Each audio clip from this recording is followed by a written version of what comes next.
poursuit avec Ravel, Lydia Bouchard, qui est un de vos favoris.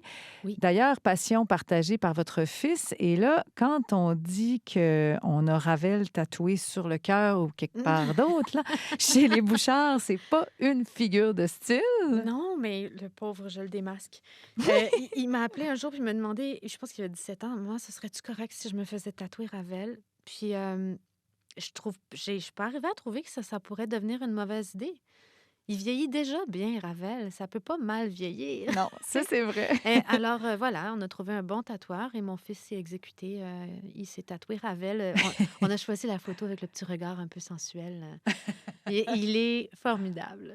Puis, parce que quand même, c'est un compositeur qui a une musique tellement variée, qui s'en va dans plusieurs directions. Est-ce qu'il y a une constante qui vous séduit? Qu'est-ce qui vous parle particulièrement chez ce compositeur-là?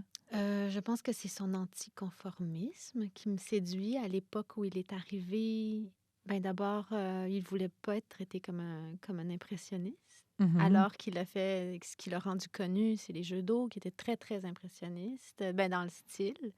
Après, euh, ben moi, ce que j'ai mis de Ravel, c'est Miroir, là. La suite La miroir, suite ouais. Miroir qu'il a écrit. Noctuelle, Les ouais. Noctuelles, c'est très beau, c'est magnifique, tu sais. Puis je pense que c'est ce qui l'a fait de plus impressionniste, malgré qu'il a détesté tout de ce titre-là.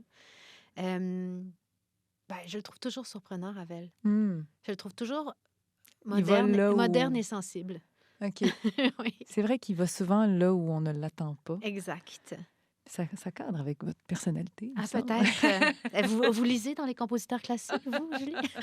Bon, il y en a que c'est les cartes. Moi, c'est C'est les ça, compositeurs. exactement. Ou pas.